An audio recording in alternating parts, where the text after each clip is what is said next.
Eu declaro aberta a Assembleia Geral Extraordinária convocada pelo edital de 4 de agosto de 2016. Bom, da última Assembleia para cá a gente teve alguns acontecimentos que eu vou relatar para vocês e a partir daí eu vou dizer qual vai ser o encaminhamento um pouco daqui para frente. Hoje eu estive reunida com o chefe de gabinete do ministro de Estado, o embaixador Júlio Bitelli, que nos relatou que no dia de ontem o gabinete esteve em contato com o planejamento, foram feitas diversas ligações em que o pleito da equiparação salarial foi apresentado para o planejamento, foi encaminhado a análise de impacto orçamentário da proposta, entre outras coisas, e aparentemente o planejamento sinalizou para o gabinete do ministro que não seria possível contemplar essa equiparação salarial nesse momento, nem tampouco fazer uma projeção de quando seria possível fazer a contemplação desse pleito. A gente foi sondada da possibilidade de novamente colocar em votação a questão do reajuste de 27,9. Eu disse que isso estava fora da mesa, que a gente já tinha votado por, 3, 4 vezes esse mesmo percentual, que isso já não cabia mais, que eu não tinha legitimidade para apresentar isso novamente em assembleia, e que se isso viesse formalmente do planejamento para mim, eu me vi impossibilitada de colocar isso em votação novamente. Então, foi ventilada a possibilidade de que o reajuste de 27,9 fosse dado de ofício pelo planejamento, sem qualquer acordo com o sindicato. Foi aventada a possibilidade de que isso fosse feito apenas para os diplomatas, mas o chefe de gabinete disse que o ministro de Estado já sinalizou que isso não seria chancelado por ele, que se o planejamento resolvesse dar de ofício 27,9, que deveria ser dado para todas as carreiras do SEB. Depois dessa reunião, eu entrei em contato com o nosso interlocutor no planejamento e perguntei o que está acontecendo. Porque eu tive uma informação X, vocês não conversam comigo desde a semana passada, eu não tenho nenhuma posição oficial do planejamento. O planejamento falou, olha, desconheço essa informação.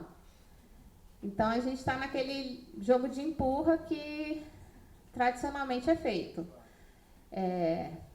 Foi passada uma informação para a direção do Itamaraty, para nós não foi passado nada, e quando eu perguntei, disseram que não sabia se isso procedia, se isso estava na mesa. Então, hoje, de oficial, a gente não tem absolutamente nada. A gente continua ainda esperando um posicionamento oficial do planejamento. Mas esse é o cenário que está mais ou menos aí. Há possibilidade do planejamento enfiar goela abaixo os 27,9%, quer a gente queira, quer não. Então, diante disso, a minha sugestão de encaminhamento daqui para frente vai ser o seguinte: sugiro que a gente dê um prazo até a próxima quarta-feira, dia 10, para que o planejamento se posicione oficialmente para o sindicato, dê uma proposta, dê uma posição oficial a respeito disso, e a partir daí a gente já marca uma assembleia para a próxima quarta-feira às 14 horas, porque vindo uma proposta, não vindo uma proposta, a gente vai precisar tomar uma decisão efetiva de como a gente vai se posicionar daqui para frente. Então, na assembleia passada, a gente pescou alguns voluntários para fazer parte do comando de greve, que eu queria chamar o pessoal aqui na frente, por favor. Hein, meninas? Paulo.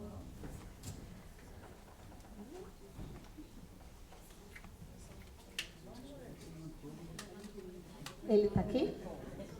Vem, Douglas. Fica aqui atrás de mim, gente. Olhem para essas carinhas.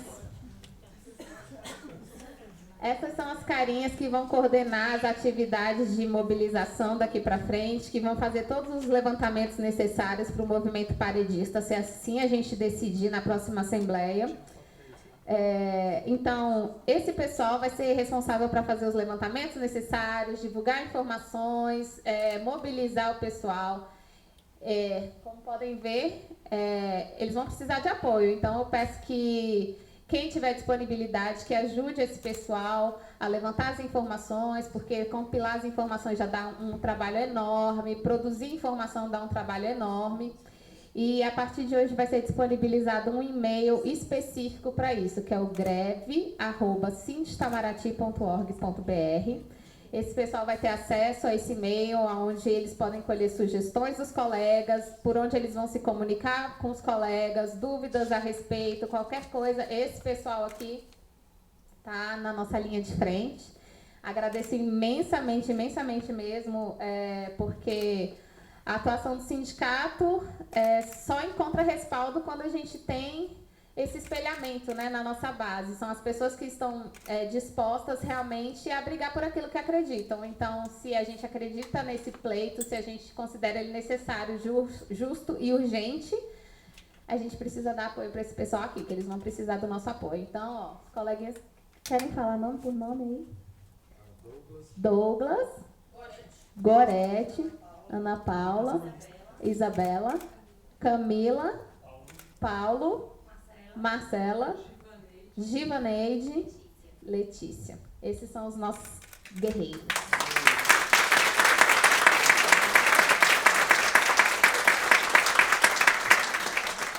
Obrigada, gente. Então, esse pessoal aqui vai estar organizando. Podem voltar. Obrigadão. E vão estar aí na linha de frente, ajudando a gente a disseminar a informação, ajudando a gente a mobilizar os colegas, ajudando a gente a levantar a informação, tudo que for necessário. Então, daqui até a próxima Assembleia, quarta-feira, a gente vai estar fazendo toda a organização do movimento, conscientização em relação ao que está posto. E, basicamente isso. Eu esqueci de passar uma coisa que é muito importante. Diante disso, diante da posição do planejamento, assim, o chefe de gabinete do ministro quis deixar claro que o ministro tentou, mas que ele, obviamente, o ministro é governo, que ele também está sensível às dificuldades econômicas do governo, mas que ele não se furtou ao compromisso de que, se esse tema vir a ser retomado no futuro, que ele se empenhe em apoiar. Então, queria nem rir. Eu queria deixar só isso claro para vocês, que foi esse o cenário que a gente tem hoje. Então, eu vou abrir o microfone para quem quiser se inscrever, falar, porque agora é a hora da gente realmente analisar o que tem por aí. A gente tem alguns dias, até a próxima quarta-feira, para ver o que a gente considera importante, como a gente acha que realmente deve ser a nossa atuação mediante esse cenário que se impõe. E lembrando, de oficial do planejamento, hoje eu ainda não tenho absolutamente nada. O que eu tenho é esse relato dessa tentativa do ministro de Estado e minha ligação para o nosso interlocutor no planejamento, que não confirma as informações. Então, o que eu tenho hoje é isso. Nada, então. Alguém quer falar?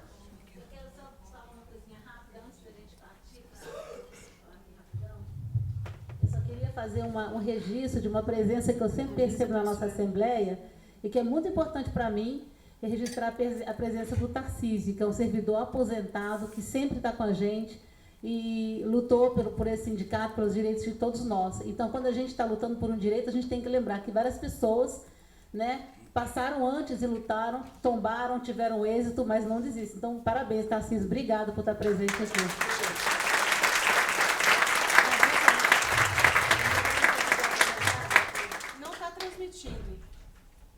Tá gravando, né? Tá transmitindo. Vai ser disponibilizado depois, né? Não tem problema. Posso falar? Não, na verdade é só um pouquinho para a gente se motivar, porque eu sou uma pessoa, costumo ser bem pessimista, e eu honestamente acho que há uma grande probabilidade que a gente não consiga nada. Mas eu acho o seguinte, essa é a nossa última cartada. O pessoal do sindicato já deixou claro que tentou tudo que podia. Então, assim, ninguém gosta de fazer greve não é ficar em casa, fazer greve é se indispor com o seu chefe, fazer greve é ficar vindo para cá, de repente, se a gente decidir fazer manifestação, é ir para o sol. É desagradável para todo mundo, entendeu? Então, assim, muitos colegas às vezes falam assim, não vai dar em nada. É uma possibilidade que não dê em nada, mas eu honestamente acho que ficar parado, ser passivo nessa hora, a gente vai dar mais uma vez, sabe, atestado de que a gente não é capaz. Acho que a gente precisa, nem que seja para que a gente se valorize, para que a gente incomode. É muito importante que a gente mostre que a gente é capaz de incomodar. Então, assim, eu acho que tem uma esperança, lógico, de que isso vai dar em alguma coisa, mas eu queria motivar aquelas pessoas que realmente não acreditam a pelo menos tentar, gente. A gente precisa tentar. Essa é a nossa cartada final. Tá? Até porque... Obrigada, Veridiana. Até porque eu acho muito importante a gente ter presente, gente, a gente tem um papel muito importante. Aparentemente, o MRE é responsável por restabelecer o equilíbrio fiscal da República. A gente tem um peso muito grande nisso, assim...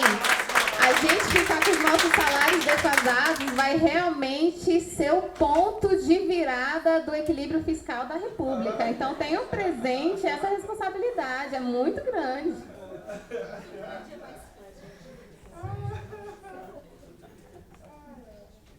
Givaneide aqui da DAC, do Comando de Greve também, por enquanto, né? Mas olha só, eu queria só reforçar isso aí que a Suelen falou, porque assim, a gente não pode ficar passivo desse jeito. Então, as categorias todas estão levando aumento, menos o Itamaraty. As categorias estão aí vivendo o mesmo cenário de crise. O judiciário, aí, o STF aí na calada da noite, né, da comissão lá no Senado, de Comissão de Justiça, o projeto deles está caminhando, eles vão ganhar simplesmente R$6.000 de aumento. R$6.000 de aumento é o nosso salário de oficial de chancelaria de 10 anos! 10 anos, gente! 10 anos! Eu tive um aumento aqui em 10 anos significativo, quando a gente passou de 2.000 e pouco para 5.000. O único aumento significativo aqui nessa carreira. Eu acho o seguinte, se essa administração da nossa casa, desse ministério, que eu sempre acreditei nele, eu sonhei em vir trabalhar aqui, tá? Se eles não querem valorizar todas as carreiras, todas, eu estou falando todas, eu não estou falando de OC e AC, eu estou falando de todas. Se eles não querem, eu vou dar a minha sugestão para eles. Eu sei que pode ter gente que não vai concordar. Mas é o seguinte, acaba com essas carreiras aqui, redistribui a gente para o planejamento, porque isso, gente, não é, eu nunca vi uma administração de uma casa trabalhar contra a gente, contra o seu próprio servidor, eu nunca vi. A ABIN está aí, com um aumento aí significativo, que todo mundo viu as tabelas aí, tá? A ABIN estava equiparada a gente, quando a gente teve esse aumento significativo que eu falei aí. A ABIN hoje está ganhando quanto aí, o oficial de inteligência? R$14.000, tá? Isso aí é o que vai acontecer com eles. A gente não é responsável pelo déficit fiscal aí do Brasil, não, tá? Venham com outra desculpa, todas as carreiras estão sendo valorizadas, menos a nossa. E o seguinte, a gente tem que se valorizar primeiro. Se a gente não conseguir isso, a gente não vai conseguir que os outros façam isso por nós, gente. Por favor.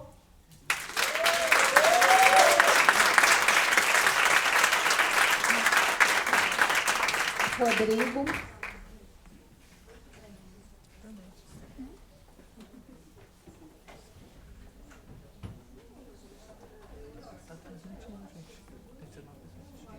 Oi. Bom, pessoal, eu acho que está muito claro, né, pelas informações que estão sendo trazidas pela direção do sindicato, pela comissão de negociação, e a cada dia essas informações ficam piores, parece que o cerco vai se fechando cada vez mais, que nos restam pouquíssimas alternativas, porque até então a gente tinha um horizonte de negociação, por mais inconsistente que fosse, que permitia que a gente ficasse conversando, e ninguém nunca foi capaz de explicar por que a gente recebe um salário tão inferior à importância que a gente tem para essa instituição e por que a gente recebe um salário tão inferior às carreiras correlatas da esplanada dos ministérios. Só que esse horizonte está progressivamente se esfarelando. Essa PEC 241 ela é uma exterminadora de horizontes, é uma exterminadora do futuro. E a gente está comprometido. Sabe aquela música do Sex Pistols, No Future for You? Pois é ali que a gente está. E assim, nosso futuro está sendo comprometido e o futuro que nem entrou no Ministério ainda também, né? E por quê? Eu fico me perguntando qual a razão disso. Por que a gente tem que se submeter a uma queda tão brutal de padrão de vida quando a gente está no Brasil? Por que a gente tem que se sacrificar a saúde, a educação, o bem-estar dos nossos dependentes se a gente é obrigado a ficar aqui e é obrigado a se aposentar com esse salário? Eu não consigo entender isso. Qual a razão? A razão financeira não é, porque, como disse os colegas aí, todas as carreiras estão recebendo reajuste. Estão recebendo até mais do que pediram, né? Qual seria outra razão, então? Hierarquia? Essa conversa da hierarquia, ela fica sempre meio nebulosa, assim, nunca é falada oficialmente, mas ela meio que permeia todas as discussões, né? E eu não consigo entender aonde que se sustenta, porque em tese deveria haver um problema de hierarquia muito maior no exterior, né? Já que os salários lá são maiores. E alguém pode dizer que existe uma crise de hierarquia que impede o funcionamento dos postos? Não, é lógico que não. Eu posso dizer também que existe está disseminado o assédio moral no Itamaraty. Eu posso construir toda uma teoria dizendo que, por conta da grande defasagem salarial que existe aqui, dessa discrepância, isso cria o empoderamento dos chefes e, consequentemente, um ambiente de perseguição. É uma tese tão leviana quanto essa da hierarquia, né?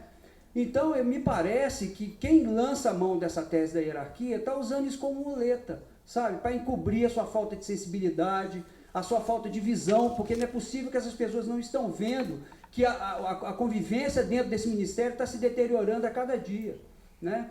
Então, eu pretendo votar a favor da greve, apesar de que eu estou decepcionado com a frequência aqui hoje. Eu acho que depois da votação da última... Quando a gente aprovou o indicativo, deveria ter muito mais gente aqui, né? Eu entendo que cada voto sim deve ser um voto de adesão à greve, só votar sim não adianta, ninguém tem direito de terceirizar seu engajamento, porque o movimento não é a Sueli, não é o Rafa, não é a Givaneide, não sou eu, é todo mundo que não aceita que alguém chegue e fale, você não merece ganhar mais do que você ganha, você não merece ser mais valorizado do que você é. Por quê? A hierarquia. Sabe, eu prefiro perder lutando do que perder chorando. Eu acho que a gente tem uma chance de ganhar se a gente conseguir construir um sentimento de união e de solidariedade e de que essa é efetivamente a nossa última chance. E eu estou falando das carreiras de chancelaria, que é a realidade que eu conheço melhor. Mas a Andressa, ela apresentou números muito claros na última Assembleia que mostram como essa situação vai chegar nos diplomatas logo. Então, a única saída que tinha que ter era as 3 carreiras superarem as suas diferenças e buscarem a valorização juntas, né? Eu não vejo outro meio, mas eu estou muito pessimista em relação a isso. Eu acho que a força, se a gente conseguir, a força vai vir da gente, certo?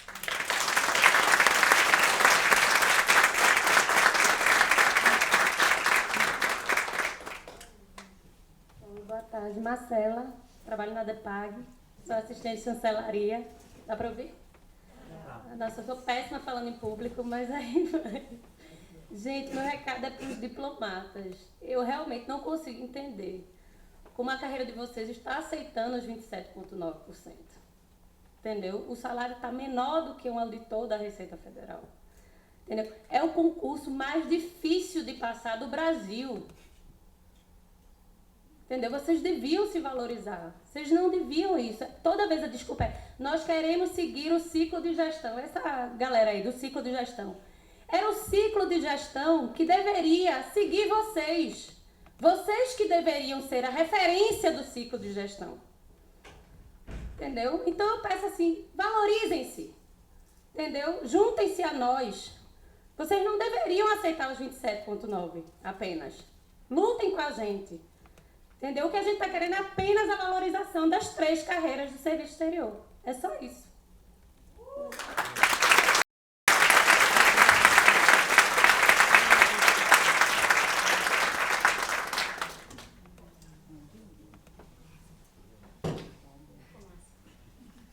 falar, Marcele, foi uma coincidência estar falando aqui depois de você, é que não adianta, esse discurso não adianta para cá, porque quem está aqui um pouco está junto, né?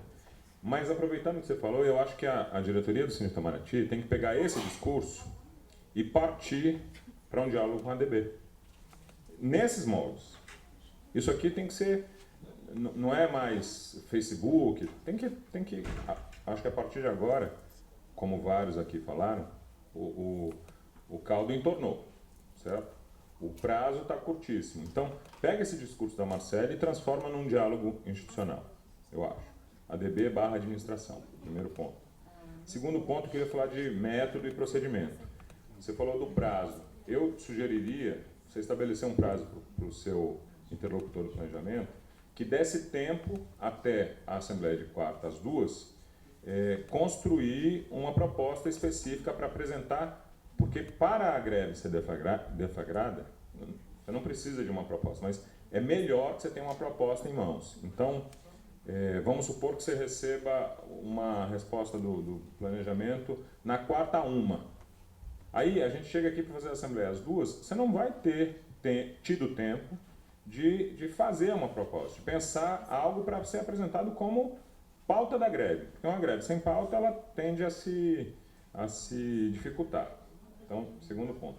Terceiro ponto, eu sugeriria até o momento que for definido aí com planejamento, e você tem que definir, acho que o prazo com eles, fazer alguma movimentação, e aí acho que pegando a fala do Rodrigo aqui, de que as pessoas se colocassem, expressassem a sua vontade de aderir à greve. Algum número, algum levantamento que o sindicato tivesse, prévio. Eu acho que sim, mas não é tão simples assim.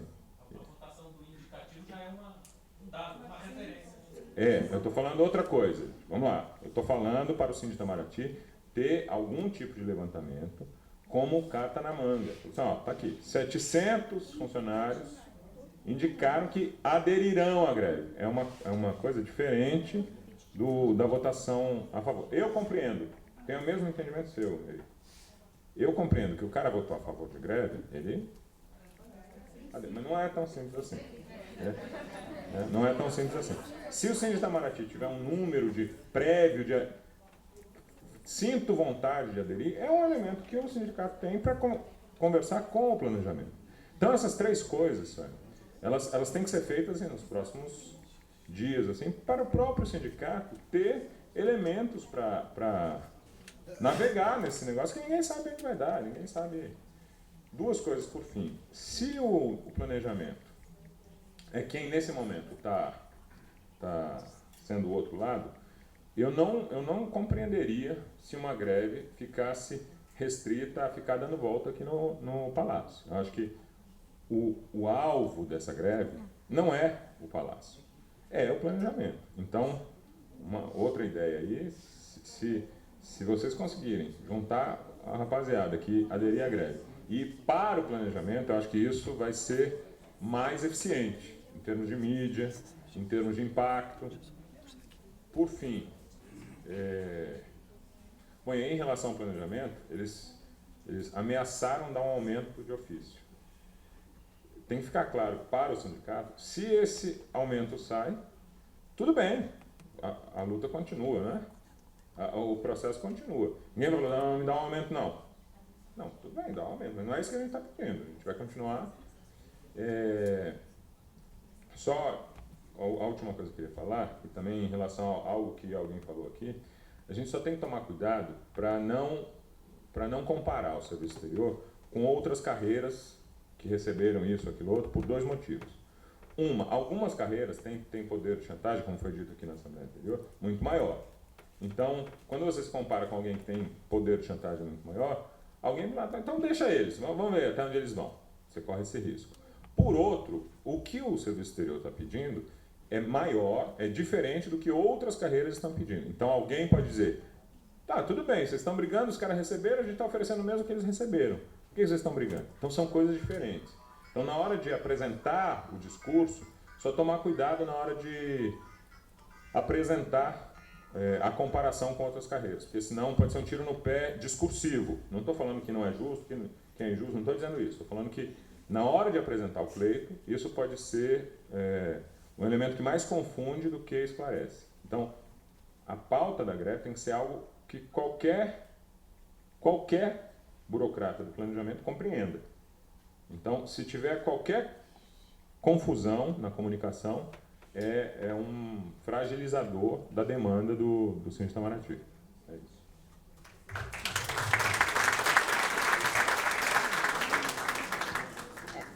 Corroborando alguns aspectos do que o Rômulo falou, eu acho que a gente precisa ter muito presente o seguinte: quando a gente resolver deflagrar a greve, e a gente vai discutir isso até lá, a gente só tem uma pauta em mente, que é equiparação salarial. É isso que a gente quer. É isso que está posto. Eu acho que, como a gente já levantou na Assembleia passada, eu acho que o uso de algumas terminologias gerou mais confusão do que compreensão. Então, acho que quando você utiliza esse termo, que no final de tudo, como eu disse, no planejamento o que importa é dinheiro, mas como você apresenta isso para as pessoas importa. E quando você fala em equiparação salarial, você está falando equiparação salarial por quê? Porque, obviamente, você está atrás, você está defasado, você quer chegar a algum lugar. E, enfim, aí só para deixar claro isso para as pessoas, porque a greve, se deflagrada, e essas últimas assembleias que a gente tem convocado, que foi aberta a todos, eu acho que está bastante claro. É por questão das negociações salariais, pela não contemplação do pleito de equiparação salarial. Então, só para a gente ter isso bastante claro, para a gente não agregar, nesse momento, pautas outras que não devem constar nesse movimento paredista, ok?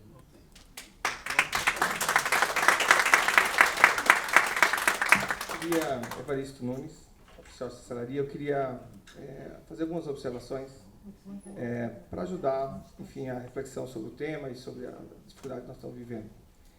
A primeira coisa, a proposta da colega de extinção das carreiras. Essa é uma das possibilidades, nunca deixe de ter isso em mente, isso está na mesa. Sempre esteve, e para os assistentes isso sempre esteve mais à mesa. Então isso é uma possibilidade. Não é uma derivação. Outra coisa é que, isso nós dissemos no começo das negociações, é que é insustentável, mas isso é um problema que o planejamento /MRE criou com o tempo, porque foi transformando as carreiras sem dar organicidade, sem dar funções reais. Isso ninguém fez na Esplanada, ninguém fez, no seu próprio planejamento, quando criou as carreiras PGPS meio amorfas, mas, tirando isso, ninguém fez isso. Criar duas carreiras de nível superior na mesma organização e não dar atribuições absolutamente apartadas uma para a outra e carreiras realmente para uma e para a outra. Então, se as agências têm uma área de especialista em regulação, ele vai ser a área finalística da organização e ponto e basta. Ele não vai ser chefe de RH. Ele não vai comprar papel higiênico. Ele não vai fazer pagamento de folha de pessoal. Ponto. E quem vai fazer a área administrativa? Vai fazer a área administrativa. Quem vai fazer isso, vai fazer isso. Quem vai fazer aquilo, vai fazer aquilo. Aí você cria um senso de organicidade. E aí, você não pode pegar duas carreiras de nível superior e simplesmente decalar uma da outra salarialmente, porque você vai criar esse fatricídio que nós estamos vivendo. O fatricídio não é discursivo, ele é real. Ele tem razões reais. Ok? Essas razões reais foram as irresponsabilidades e as leniências e os colegas pusilânimes que nós tivemos durante as nossas vidas e as nossas faltas de observação e estruturação do que nós realmente queremos, porque a gente sempre está em busca de um ganho imediato de remoção, de não sei o quê, de missão transitória, e perdemos a noção do que é estrutural, do que é sistêmico. Então, isso é uma questão que precisa estar muito bem clara para nós. Como está, por mais que nós resolvamos o problema do enquadramento, e isso é importante, é o que nós temos para hoje, no final do dia, do ponto de vista sistêmico, nós não temos uma realidade orgânica. Nós temos uma realidade disfuncional. Portanto, não há como, depois que passarmos tudo isso, resolvermos as nossas angústias, os nossos problemas, sem enfrentar isto. Senão a gente vai ser diversionista ou a gente vai cair para a negação. A negação da felicidade, ou a negação dos erros, a negação... Percebam?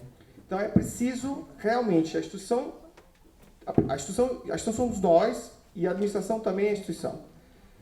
Entender que ou vai, de fato, ter uma carreira apenas na organização, em que todos estão hierarquicamente na mesma lógica, e, portanto, nas mesmas bases salariais, e, portanto, nas mesmas bases de tempo no exterior, de cubagem, disso, de aquilo, blá, blá, blá, ou, se bem isso, ou se bem se resolve definitivamente a separação das atribuições da organização e sejamos felizes. Ok? Porque, senão, a infelicidade é a certeza. Aquilo que o Rodrigo falou não é nem future, não é que não haverá futuro. É que o futuro é certo, é de infelicidade, ponto. Isso está dado, se não modificarmos o caminho das coisas. Agora vamos falar da greve, que é o mais importante para hoje. Minha opinião pessoal, nada que ver com, enfim, efeitos de grupo, nem nada, mas eu acho que está na hora de mostrar uma certa dignidade e começar a mostrar onde estão os problemas criados para nós e que nós entubamos. Eu acho que está na hora de, na quarta-feira, as pessoas entregarem os seus vice-consulados e as suas chefias no exterior, que não ganham nada para isso, só ganham problema. E isto seria uma demonstração de força muito superior a qualquer panfletação na porta. Eu estou entregando formalmente o meu vice-cônsul, porque eu não ganho nada para isso mesmo. É um título, né? Vivemos numa realidade monárquica. Eu só tenho problemas, o TCU em cima de mim, o TCU em cima de mim, todo mundo em cima de mim, e é uma parceria sem retribuição. Olha que lindo. Não, eu sou chefe de uma coisa que eu não sou chefe, eu apenas tenho um título lá na porta, chefe de alguma coisa, mas sim. Ok, eu compreendo, existem efeitos práticos, existem premiações não escritas, blá, blá, blá, blá, blá, blá. Sim, mas onde está a nossa força agora? Agora, no final deste dia, é criar discursividade? Num país de desiguais, ninguém conseguiu mais igualdade porque explicou porque era desigual. Ninguém no século XIX conseguiu o fim da escravidão porque disse no parlamento que era, ai, que feio, que a gente tem escravidão. Não foi assim. O MST não conseguiu melhorar a distribuição agrária porque ele foi no Congresso. Veja como é concentrado. Gente, num país de desiguais, não existe outra coisa a não ser correlação de força. Ponto. Empreendam isso. Vamos aprender isso. Vamos juntos aprender isso. Não existe luta num país desigual em que o nível discursivo leva a ganhos. Não é assim. Para quem está embaixo. Para quem está embaixo. Okay? Como diria o velho Tancredo, eu vi discursos lindos da tribuna. Nenhum mudou meu voto. Porque nenhum muda o voto. Nenhum discurso que eu der, que a Sueli der, que vocês derem, vai mudar a situação. Não vai. Não tenham dúvida disso. Não achem que a capacidade argumentativa levará a algum lugar. Eu não estou dizendo que ter argumentação não é bom. É óbvio que é bom. Aliás, é essencial para você não cair em armadilhas. Mas não significa que isso será suficiente, é apenas necessário. Ponto. Então, nós precisamos ter clareza. Entregar os vice-consulados, entregar as chefias de posto, entregar certas coisas que a gente não tem obrigação de fazer. E a gente não recebe para isso. O que é melhor? Eu não recebo mesmo. Para que eu quero isso? Então eu entrego. Aí você vai, o chefe do posto, o diplomata que estiver lá, não sei quem, não sei, se é o local, para que faça isso. Percebe? A gente precisa parar. Nós todos precisamos parar de viver de realidades discursivas.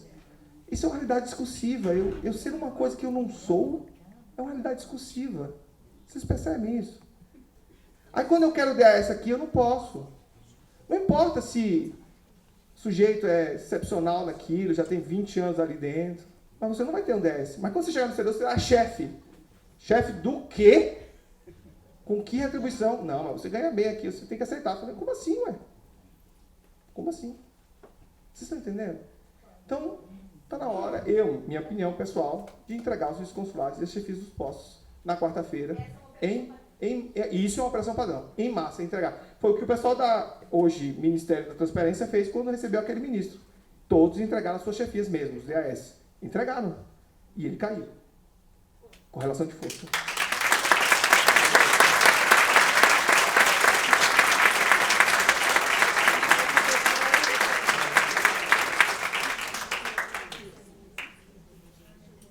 Oi, boa tarde a todos. Ricardo Viterbo. Eu gostaria apenas de fazer um esclarecimento, que eu acho que na última Assembleia eu não fui feliz na minha colocação e não soube expressar. Mas sim, eu sou a favor da greve. Eu sou contra a paralisação. Eu acho que nós podemos fazer greve sim, mas com outras modalidades. Uma delas é essa que o colega acabou de apresentar, tá? E outras que possam ser apresentadas. Eu, inclusive, mandei um e-mail para a comissão, não sei se receberam, tá? Se for preciso, eu repito para esse novo e-mail que foi informado hoje, tá? E eu acho que também poderia ser colocado isso para os colegas que estão no exterior, nos escritórios regionais, ou aqui mesmo na Secretaria de Estado, que apresentem modalidades de greve, como operação padrão, por exemplo, tá? Paralisação, como o Rodrigo aqui disse bem, não funciona. Não funciona. Aqueles que participam, eu acho que têm o mesmo sentimento que eu tive. Eu paguei mico. Paguei mico lá na frente do Planalto. Eu não estou disposto a pagar de novo, não. Tá? Obrigado, gente. Tchau.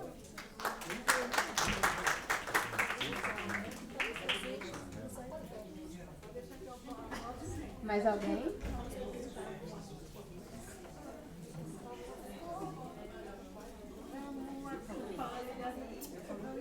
Socorro aqui, porque eu sou baixinha, mas eu vou pegar o gancho da Marcela.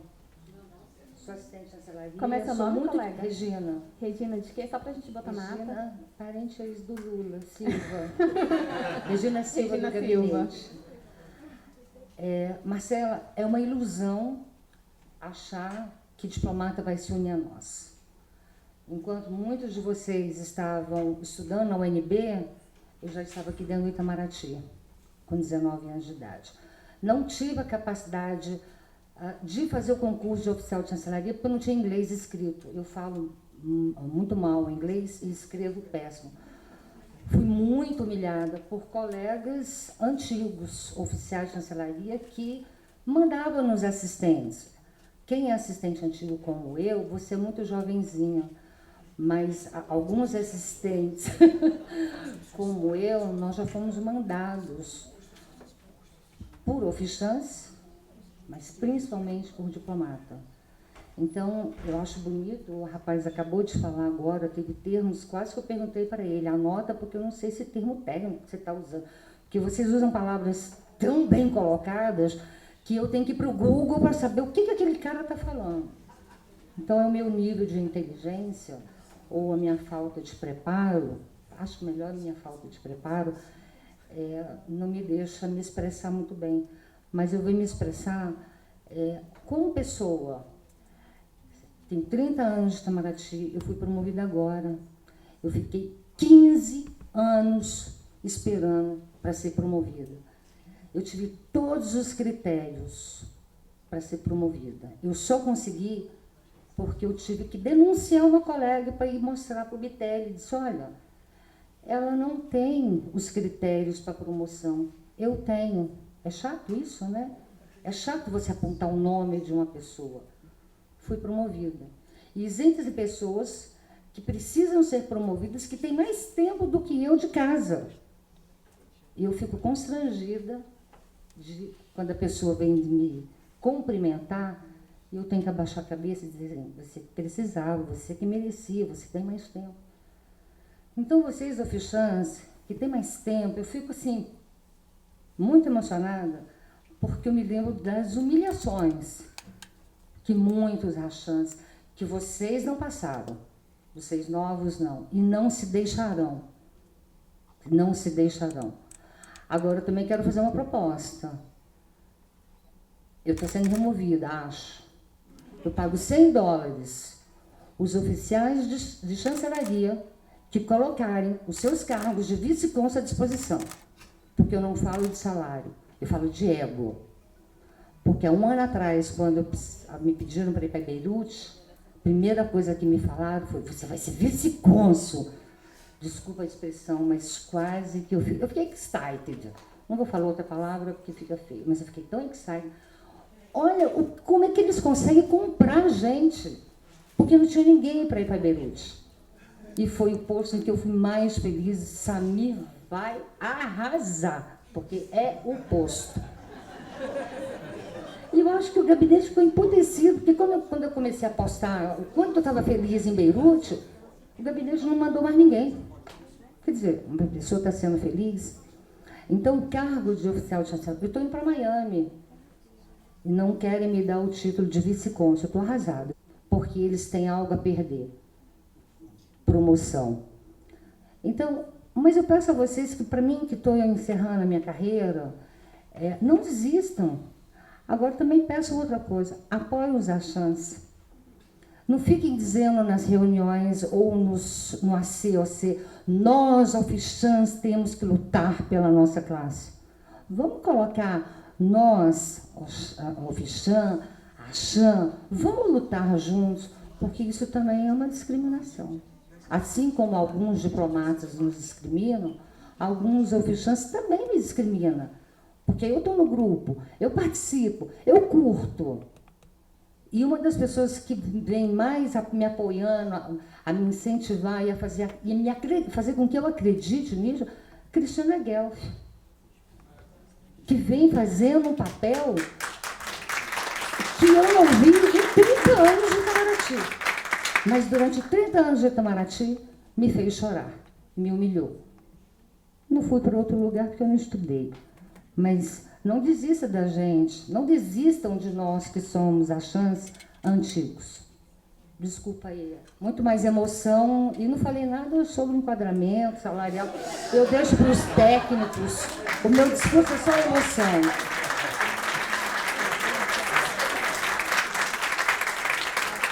Dani, você me permite só falar com a Regina? Eu acho que a sua fala, depois da fala do Evaristo, foi uma complementação, foi um tom emocional a um tom técnico que o Evaristo colocou, que é justamente isso que ele quis apresentar. Que a gente precisa, que a nossa luta não é uma luta meramente por dinheiro.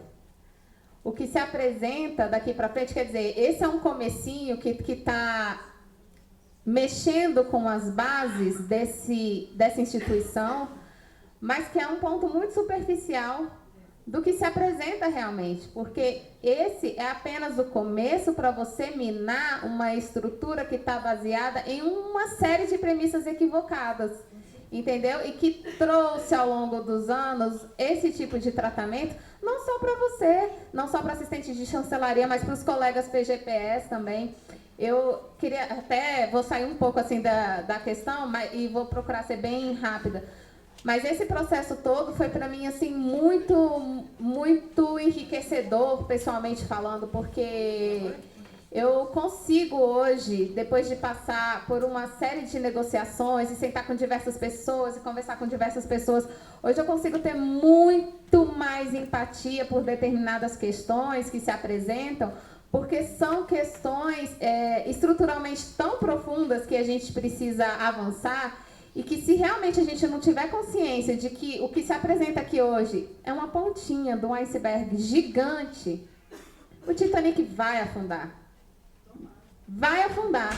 Ou a gente tem consciência que o que a gente precisa romper está muito além da superfície, ou a gente não vai avançar. Por isso que essa situação de cartaz que a gente fica, às vezes, diante das coisas, do que parece ser assim, muito imediato e muito objetivo. Colegas, acordem, porque a coisa é muito maior, é muito mais o que se apresenta, é muito mais o que a gente vai ter que enfrentar aí. Então, é preciso que vocês tenham consciência e lutem por aquilo que a gente acredita, porque o que a gente precisa desconstruir aqui é algo que está construído na cabeça das pessoas. E você mudar a cabeça das pessoas é um desafio muito grande. Mas fica aí que Mas tenham presente isso, que é algo muito, muito maior que se apresenta para a gente, que hoje está aqui sob o título de remuneração, salário, dinheiro, din-din, o que também nos revela o pior das pessoas, porque quando o dinheiro está na mesa, saem os monstros mais terríveis de dentro das pessoas, e eu estou horrorizada com isso. Mas, enfim, a coisa é muito maior. Boa tarde, colegas. Meu nome é Daniele. E eu decidi vir falar um pouquinho porque eu queria desmistificar duas coisas que foram faladas aqui hoje que eu acho completamente equivocadas. A primeira é que a nossa carreira é muito pequena e que a gente não pode se comparar às outras carreiras da Esplanada para fazer pressão. A nossa pressão é no âmbito do MRE. E aqui a gente pode sim causar bastante, mas muita confusão se a gente parar de trabalhar. Todo mundo... Se a gente não acha isso, é porque a gente não trabalha. Mas eu trabalho muito, eu sei que se eu não vier, vai ter serviço e vai dar trabalho e vai tumultuar o andamento do MRE. Então, sim, o nosso movimento pode ter feito, sim. Se compara das carreiras enormes de milhares de pessoas, não. Mas para o nosso universo, ela tem importância e pode, sim, causar bastante tumulto no trabalho se a gente decidir parar. Então, essa é a primeira coisa que eu acho importante desmistificar. E a segunda coisa que eu acho importante desmistificar é essa ideia de que, até retomando bastante o que a colega Suzane falou na última assembleia, que eu achei sensacional. Se o próprio planejamento falou que se vem uma coisa de cima eles vão acatar, é na porta aqui que a gente tem que tumultuar. Não é lá na frente do planejamento, não. É a administração do Itamaraty, concordo, Virginia, dos dois, mas principalmente daqui. Primeiro de tudo é a administração do Itamaraty que tem que reconhecer o nosso trabalho. E eu fico impressionada de que eles não pedem que duplique ou triplique o nosso salário ao ter contato com alguns dos melhores servidores desse ministério nas negociações. Porque as pessoas que estão fazendo as planilhas, as pessoas que estão indo nas reuniões com a administração, as pessoas que estão nessa mesa são da nata do serviço aqui do Ministério, incluindo diplomatas. Porque para mim são melhores do que muitos diplomatas que trabalham aqui. Em termos de competência, exatamente. Não desmerecendo, nós temos nossos diplomatas, são brilhantes, etc, etc, mas nós temos alguns oficiais de chancelaria e assistentes aqui que estão no mesmíssimo nível. E nessas negociações eles tiveram contato com essas pessoas e só por isso deveriam reconhecer que a mixaria que a gente ganha aqui no Ministério está muito aquém do que a gente entrega para esse Ministério. E estou 100%... É isso aí. Estou 100% de acordo com o nosso colega Evaristo.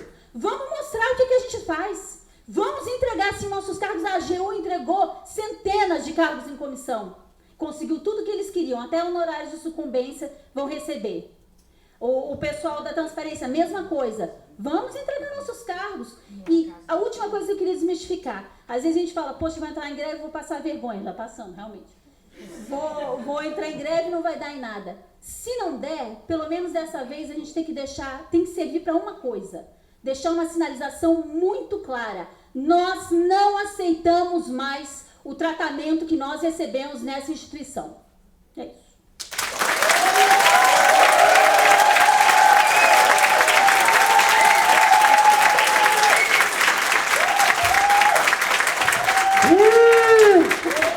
Ajudar, né? Luciano, rapidão, complementando mais uma vez a fala da Dani. Não se enganem. Planejamento, administração são duas faces da mesma moeda. Todo mundo é governo, ministro de Estado, secretário-geral, ainda que seja da carreira de diplomata, é cargo de natureza especial, são cargos políticos. São duas faces da mesma moeda. Não tem essa história, estou entrando de greve contra a casa. Não é casa. São duas faces da mesma moeda. Governo é governo lá, é governo aqui. É governo. Meu nome é Luciano, eu queria só dizer o seguinte.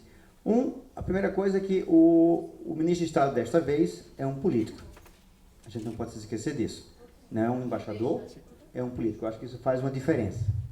Outra coisa que é apenas uma reflexão. se decidirem pela greve, eu vou acatar a maioria. Se decidirem pela paralisação, o seu processo vai ficar pronto assim que der. Volta a ligar amanhã, depois da manhã, está quase pronto. Se for isso que foi decidido, se a maioria decidir que vamos fazer quando der tempo e quando houver oportunidade, vamos esperando e fazendo e esperando.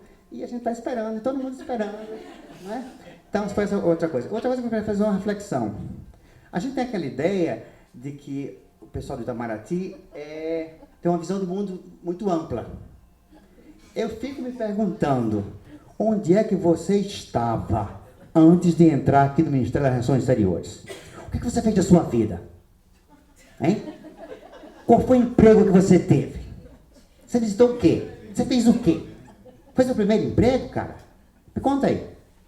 Porque eu lhe digo, eu entrei clandestino na Bélgica, eu entrei clandestino, era para fazer turismo, mas entrei clandestino na França, eu trabalhei no kibbutz, tá? Eu andei em favela para aprender alemão, em favela, tá? Então eu fico pensando, que visão de mundo você tem? O que é que você trouxe de novo antes de entrar no Ministério das Relações Exteriores? Essa é apenas uma reflexão. Que visão de mundo você trouxe? Você bateu o mundo e tem essa visão de mundo? Que parece ser tirado de um obscurantismo? Então, fica aquela reflexão. Que visão de mundo, meu amigo, você tem, seja qual for o seu cargo, aqui no Ministério das Relações Exteriores, para você pensar tão estreito? Tá? Só pensar. O que é que você fez antes da vida? Só rodou? Então não aprendeu muita coisa. Então não aprendeu muita coisa, não viu muita coisa. O seu mundo pode ter sido muito amplo, mas a sua visão ficou muito estreita.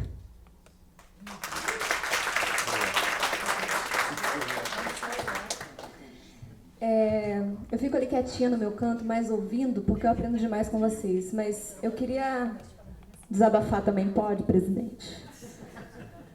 Porque hoje eu tive uma discussão homérica com um colega meu, advogado. Lili, você, como eu, nós somos cidadãos, nós pagamos o imposto para poder remunerar esses caras. 27,9%, tá, é muito bom, a gente não consegue isso na iniciativa privada de jeito nenhum. E aí eu virei e falei assim, ok, você desabafou, agora nós vamos para a discussão técnica do assunto.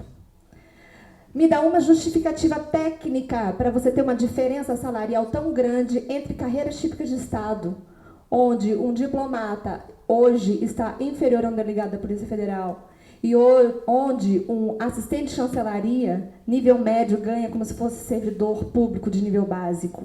E nós estamos falando de serviço exterior brasileiro. Ninguém me dá essa resposta. Porque a resposta é política. E se o governo hoje ele não dá, é porque eles escolheram, simplesmente, como nós falamos aqui, colocar na conta do servidor público o problema do ajuste fiscal, o problema da dívida fiscal.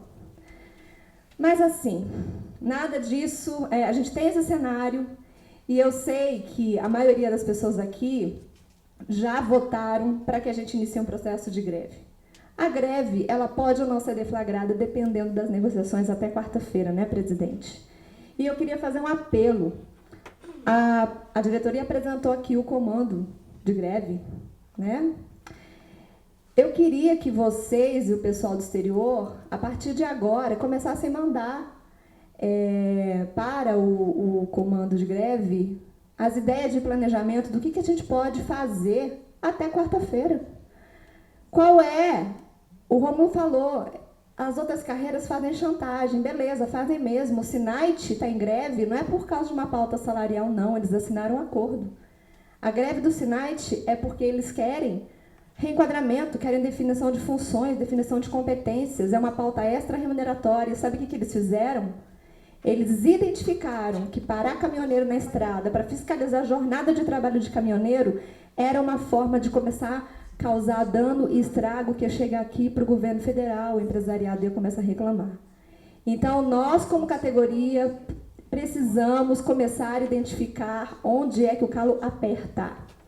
E, se preciso for, começar, sim, algumas operações padrão até quarta-feira. Essa é a minha sugestão, ok?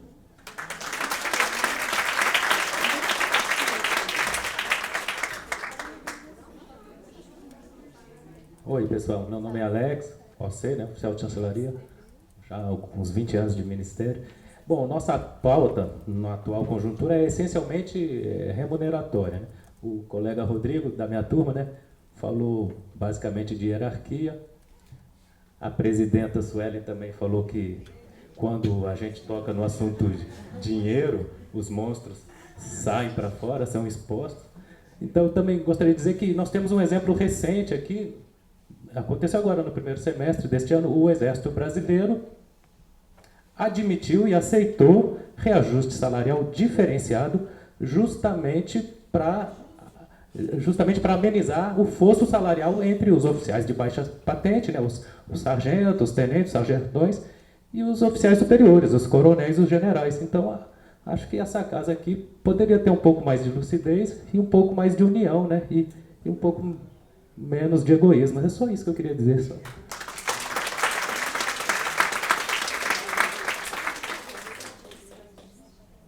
Oi, gente, boa tarde. Hoje eu sou Samir Talichan. Profissão. Hoje eu não vou falar nada de autoria própria, porque eu cheguei atrasado, não escutei muito o que o povo falou. Mas eu quero repetir, complementando, acho que tem a ver com o que o Evaristo falou, eu já falei isso no grupo, já li isso no grupo, no nosso grupo, é de um jurista alemão que eu admiro muito quando eu entrei em 2003 na faculdade, que eu comecei a me apaixonar pelo direito, que é o Jhering. Ele dava aula na Universidade de Berlim, ali pelos idos de 1800 e algo. Ele fala o seguinte, ele deu um curso que chamava Luta pelo Direito. A vida do direito é uma luta dos povos, do Estado, das classes, dos indivíduos. Todos os direitos da humanidade foram conquistados na luta. Todas as regras importantes do direito devem ter sido, na sua origem, arrancadas àqueles que a elas se opunham. E todo o direito de um povo ou direito de um particular, faz-se presumir que se esteja decidido a mantê-lo com firmeza. É isso.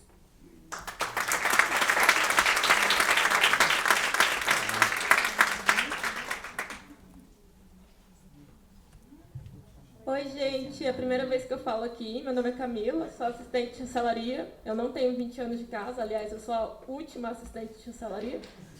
A última mesmo, porque no último concurso eu fui a última selecionada, então...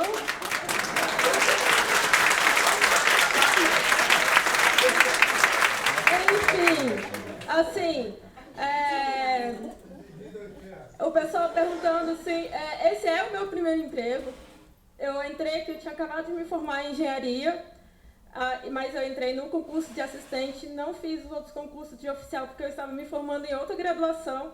Então, assim, eu me considero, apesar de que o pessoal fala que assistente de chancelaria está lá no nível médio, mas eu considero que muitos dos meus colegas assistentes de chancelaria, inclusive os que entraram comigo, são extremamente especializados em coisas muito, muito boas. É um pessoal que sabe trabalhar muito, os antigos também. Mas, assim, eu falo pelos que eu conheço da minha turma, saca? Nova geração.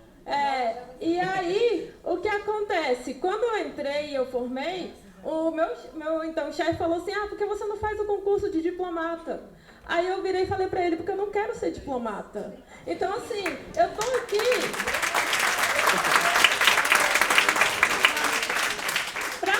eu estou aqui, por enquanto, como assistente de chancelaria, para lutar pelo pessoal que é assistente de chancelaria, entendeu? Eu quero ter dignidade aqui, ter um salário decente como assistente de chancelaria. Eu não quero ter que ser diplomata para poder ter alguma coisa, sacou? Então, assim, é só isso que eu queria dizer, assim, pessoal, a gente tem que valorizar onde a gente está. A gente tem que fazer por nós mesmos.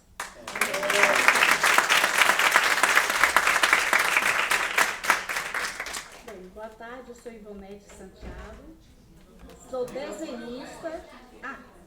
Sou Ivonete Santiago, sou desenhista, portanto, sou do PGPE, mas gostaria de pegar a deixa da Regina de que não esqueça dos PGPE, que são tão funcionários como as chãs, oficiais de diplomata, que vai para o exterior e exerce as mesmas funções que todos fazem. Tenho 32 anos de Itamaraty. Cheguei aqui para ser desenhista do quadro permanente do Ministério das Relações Exteriores. Nunca fui outra coisa e sou sempre na DSG, fazendo coisa que não tem nada a ver com a minha função. Como muitos por aqui são. Têm suas formações, mas fazem coisas totalmente diferentes. O mesmíssimo serviço. E principalmente quando a gente vai para o exterior, que faz todo mundo dentro da mesma panela fazendo a mesma coisa. Então, por que essa diferença de, fulano é PGPE, não ganha isso, não tem direito a médico no Brasil, não tem, quer dizer, quando eu voltar para o Brasil, vou ter que ir para a fila do INSS, né? Será que vou conseguir? Então, vocês botem a gente no mesmo saco aí, por favor. Todo mundo.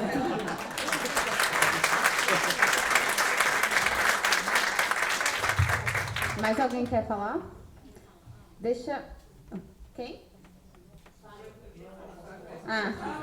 Deixa eu só ler aqui uma contribuição de um colega que está no exterior. O Paulo pediu para ler uma versão editada de uma sugestão dele, que não é tão editada assim, mas eu vou procurar ser rápida. Ainda voltando à questão da entrega dos títulos de vice-cônsul, dizendo que a ideia surgiu porque os membros das carreiras jurídicas da AGU, dos procuradores federais, fizeram isso no passado em relação aos cargos de chefia e DAS, o que o Evaristo já colocou aqui, que deu resultado também, que isso já foi colocado, mas aí ele tem algumas ponderações nesse sentido.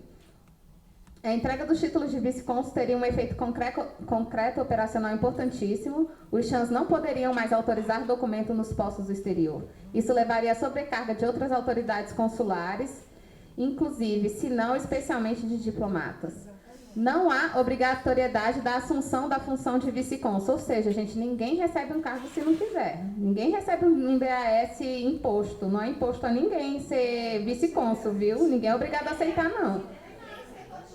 Não há obrigatoriedade da assunção da função de vice-cônsul, ou seja, não há lei em estrito senso que obrigue chã a aceitar tal função. Fazemos isso como favor, sem contraprestação, inclusive.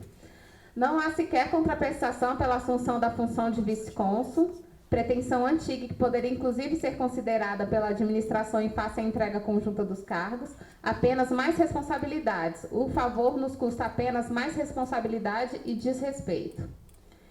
Importantíssimo, o efeito da entrega, em muitos casos, seria semelhante ao de uma greve, mas sem qualquer dos riscos e sanções desse recurso extremo.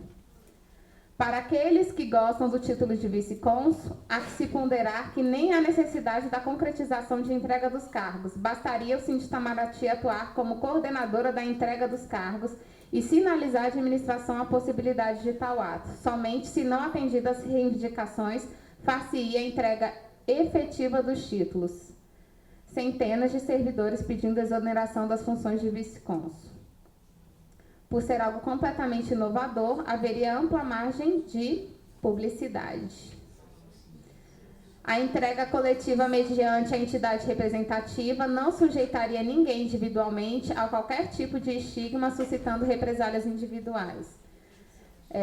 O Síndico Itamaraty está interessadíssimo em encampar essa ideia, e se os servidores julgarem que isso é interessante... E as gratificações? Que gratificações?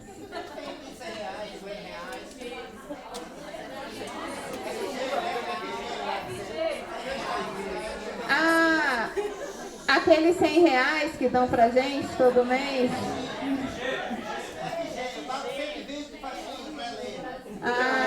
Entendi. Uai, gente, tudo isso é ideia que pode ser enviada para o greve@Síndico-Itamaraty. Se houver interesse efetivo, a gente encampa mesmo. A questão é, e aí, bora peitar? Vamos entregar? Vamos fazer? Vamos deixar de fazer?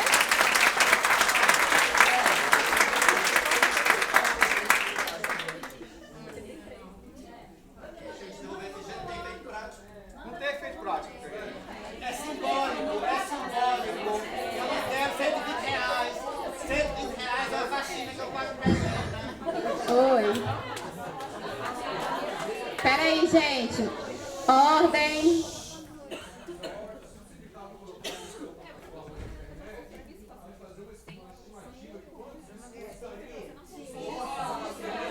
Faremos. Comando de greve vai fazer o levantamento.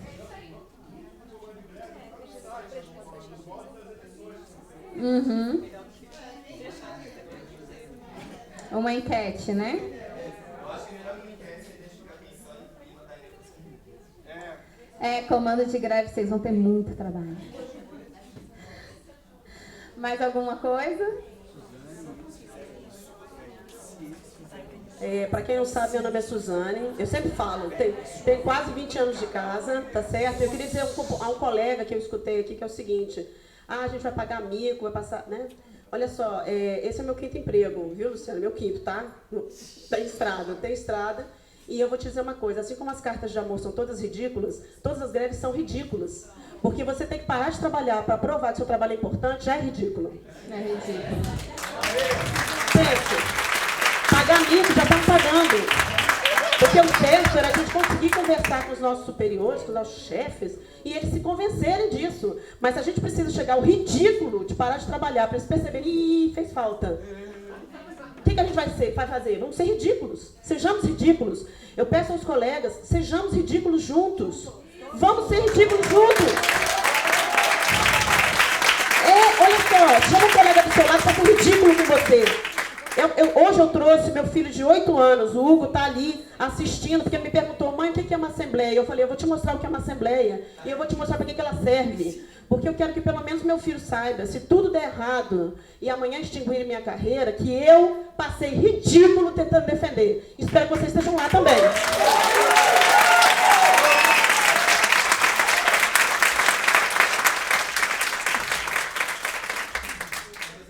Oi, gente, eu sou a Alice, oficial de chancelaria. Eu queria só... A Suzane roubou meu discurso.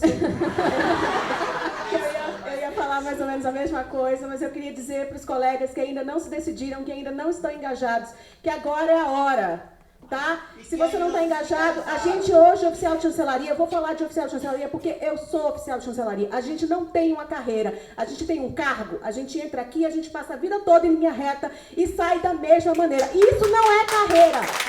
O salário é apenas uma coisa, dos vários problemas que a gente tem e que a gente precisa resolver. Porque esse ministério para os oficiais de chancelaria não vale a pena.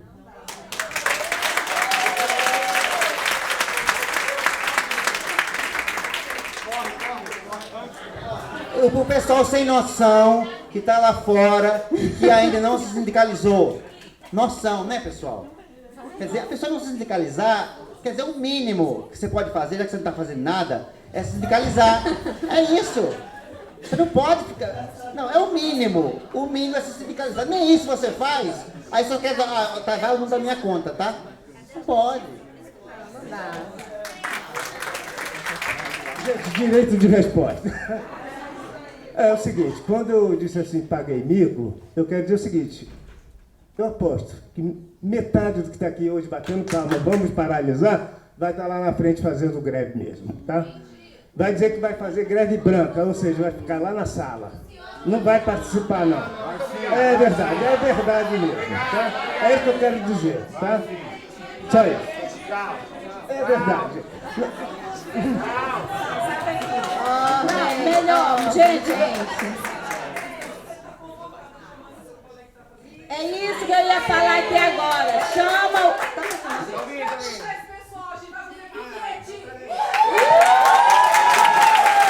Ó, gente, faz assim. Só um instantinho. Campanha melhor é chamar o colega que não está aqui e convencê-lo aí no dia da paralisação. Vamos lá. Vamos lá, chama o colega que não está aqui participando dessa assembleia. Bom, eu acho que o resumo da ópera a gente já tem, né? Eu acho que ficou claro. Greve não é confortável, greve é desconfortável pra caramba, greve é vexatório. Mas pra mim, nada mais vexatório quando eu abro meu contra-cheque no final do mês. Para mim, assim, é inadmissível o desrespeito que a casa, que alguns gostam de chamar de casa, eu não consigo chamar isso aqui de casa, porque casa é um lugar que você entra e você se sente acolhido. Casa é um lugar que você entra e você tem espaço, né? Exatamente, é refúgio, é proteção. Eu me sinto não só desprotegida, desprestigiada e, não, mais do que marginalizado. marginalizada. Eu me sinto explorada é uma boa palavra, porque o que eu entrego de trabalho aqui é inversamente proporcional ao meu pagamento.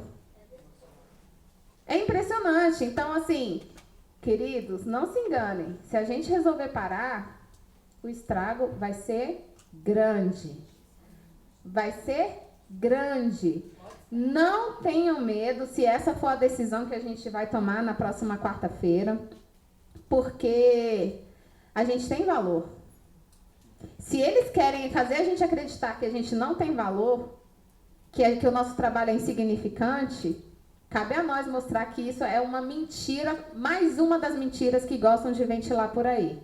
Porque eu tenho absoluta consciência que se eu parar, empresas vão deixar de receber seu pagamento, contratos deixarão de ser honrados, multas vão acontecer.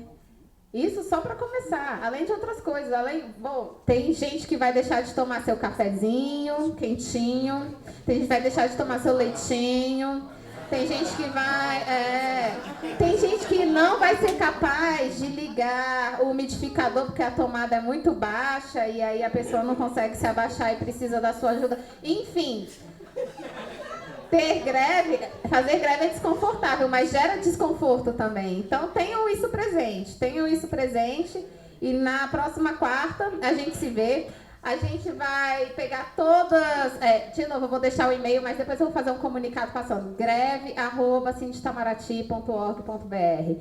Envie suas sugestões. A gente vai precisar de mobilização durante esse período. Conversem. Compartilhem informação, gente. Informação é poder. A gente precisa informar, ajudar a informar as pessoas que ainda não têm consciência do que a gente está discutindo aqui, porque, por incrível que pareça, há ainda muito desconhecimento.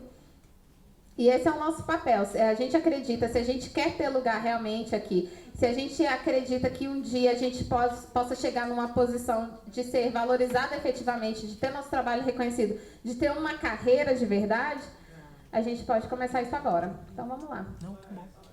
O indicativo de greve já foi informado do MPOG e a associação ou é coisa que está aqui dentro? Eles têm plena consciência disso. Esqueci de uma coisa importantíssima. Depois dessa assembleia, o sindicato vai enviar um ofício à administração, chamando a administração já para antecipar um acordo, para que ela nos diga o que ela considera que é atividade essencial aqui no Ministério, que a gente já vai acordar isso, deixar tudo amarradinho, porque se a gente resolver deflagrar a greve, já vai estar tudo lindo, bonito, cheiroso, e a gente já vai ter as instruções muito claras de como proceder. Então, da nossa parte, a gente já vai dar andamento nisso daí. E é isso. Mais alguma coisa? Eu esqueci de alguma coisa? Pessoas, Alice, Cris, eu esqueci de falar mais alguma coisa? Cadê? Eu não estou vendo vocês, não? Meninas da mobilização e meninos, eu esqueci alguma coisa? Isso, exatamente.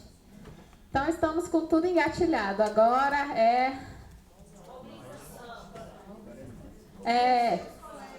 gente, eu queria só deixar mais uma informação assim muito, muito clara, deixar gravado aqui, porque para quem esteja vendo, muita gente coloca assim, é óbvio, gente, fazer greve, você tem o risco de ter o salário cortado. Óbvio, é um risco que existe, ninguém vai ignorar.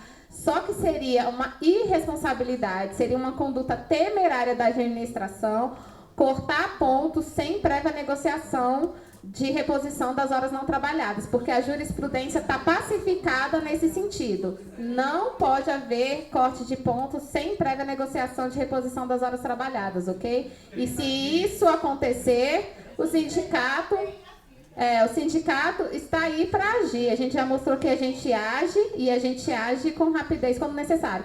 Então, tenham isso presente também como elemento na hora de decidir, tá bom? Obrigada, até quarta-feira.